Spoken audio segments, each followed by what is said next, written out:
ದಾರಿ ಬಿಡಿ ಹೋಗ್ಲಿ ಮೇಡಮ್, ದಾರಿ ಬಿಡಿ. ಹೋಗಿ ಆ ಕಡೆ ಹೋಗ್ಲಿ, ಹೋಗಿ ಆ ಕಡೆ. ಹಾ, ಹೋಗಿ ಆ ಕಡೆ. ನಮಸ್ಕಾರ ಸರ್.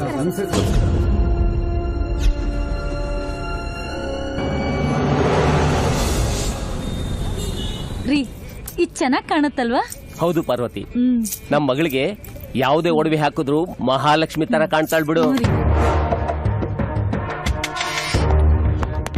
ಹಲೋ, ಎದ್ದೇಳ್ರಿ ಮೇಲೆ, ನಡೀರಿ ಸ್ಟೇಷನ್ಗೆ. ನಾವೇನ್ ತಪ್ಪು ಮಾಡಿದೀವಿ ಅಂತ ನಮ್ಮನ್ನ ಸ್ಟೇಷನ್ ಕರೀತಿದ್ದೀರಾ ಸರ್? ಓಟ ನೋಟನ್ನ ಪ್ರಿಂಟ್ ಮಾಡ್ತಾ ಇರೋದಕ್ಕೆ.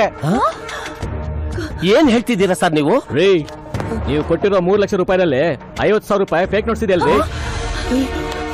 ನಮ್ಮ ಮಗಳ ಮದ್ವೆಗೆ ಅಂತ ಇದ್ದು ಒಂದ್ ಸೈಟನ್ ಮಾರಿ ಉಳಿದ ಅಲ್ಪ ಸ್ವಲ್ಪ ಹಣದಲ್ಲಿ ಒಡವೆ ತಗೊಳಕ್ ಬಂದಿದ್ವಿ ಸರ್. ಅದ್ರಲ್ಲಿ ಕೋಟ ನೋಟ್ ಹೇಗ್ ಬಂತು ಅಂತ ನನಗೆ ಗೊತ್ತಿಲ್ಲ ಸರ್. ಗೊತ್ತಿಲ್ವಾ? ಇಲ್ಲ ಗೊತ್ತಿದ್ದು ಗೊತ್ತಿಲ್ಲರ ಹತ್ರ ನಾಟಕ ಆಡ್ತಿದ್ದೀರಾ? ಅಯ್ಯೋ ಸರ್, ನಾವು ಮಾನಕ್ಕಂಜಿ ಬದುಕ್ತಾ ಇರೋ ಜನ ಸರ್. ಪ್ರಾಣ ಬಿಡ್ತೀವಿ ಹೊರತು ಮಾನ ಬಿಡೋದಿಲ್ಲ ಸರ್. ನಿಮ್ಮಂತ ಫ್ಯಾಮಿಲಿ ಎಷ್ಟು ನೋಡಿ ನನ್ನ ಲೈಫಲ್ಲಿ. ಈ ಡ್ರಾಮಾ ಎಲ್ಲ ನನ್ನ ಹತ್ರ ಇಟ್ಕೋಬೇಡ. ಸ್ಟೇಷನ್ಗೆ ಎತ್ತಾಕೊಂಡೋಗಿ ಬೂಟ್ ಕಾಲ್ ಒದ್ರೇನೆ ನಿಜ ಗೊತ್ತಾಗೋದು. ಸ್ಟೇಷನ್ಗೆ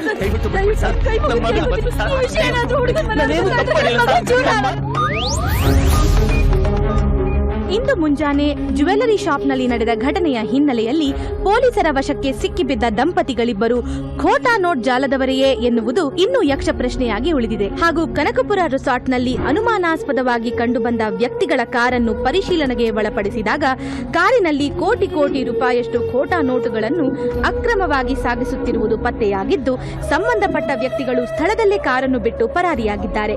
ಇದರ ಬಗ್ಗೆ ಇನ್ನೂ ಖಚಿತ ಮಾಹಿತಿ